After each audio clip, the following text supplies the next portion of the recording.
well, they weren't fighting. They were fighting. 11 jets were shot down, very expensive jets. Stand in India, that was a big one, and just, I think you should actually stand. Come, please, stand just for a second. Pakistan and India, thank you very much. And I spoke to Prime Minister Modi. He's excited. He's watching us right now. Stand in India, that was a big one, and just, I think you should actually stand. Come, please, stand just for a second. Pakistan and India, thank you very much. And I spoke to Prime Minister Modi. He's excited. He's watching us right now. Egypt and Ethiopia. I like this man of Pakistan, because there was some fighting going on when I got to know him, and your Field Marshal, General, great general, great Field Marshal, a great guy. And I got to meet the Prime Minister. And he said in front of our Chief of Staff, Susie Wells, who's right here, he said, you know, nobody knows this, but I believe that President Trump saved 25 million lives when he stopped the war between us and India, right? You made that statement? I said 25 million lives? Could have been much more, actually. But it was really a beautiful thing. You said that in front of a group of people that was, they walked out. They don't think about it, but you're talking about that kind of lives. That war was raging. Planes were being shot down, right? And it was Pakistan and India. And I got on the phone with both of them, and I knew them a little bit. I knew Prime Minister Modi very well, actually. But I got to know Pakistan through a little trade. They were trying to make too good a deal, and I got a little upset with them. And in the end, they got what they wanted, right? And they made a good deal.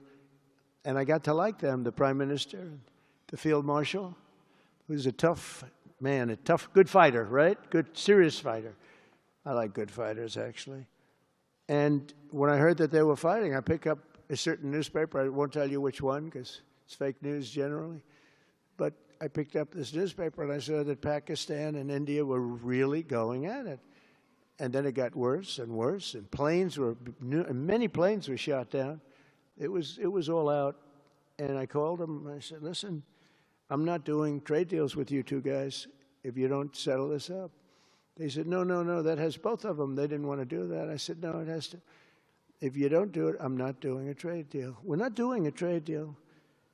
And they do a lot of business with the United States, and they sort of softened up all of a sudden. And all of a sudden I read where there was a little bit of a pullback by one, then the other, and all of a sudden we worked out a deal, right? But I said, if you fight, I'm going to put 200% tariffs on each of your countries, which essentially makes you not allowed, you can't do any business. One of them, I won't say which one, said, no, can't do that. They both wanted to fight. But when it came to money, it's nothing like money.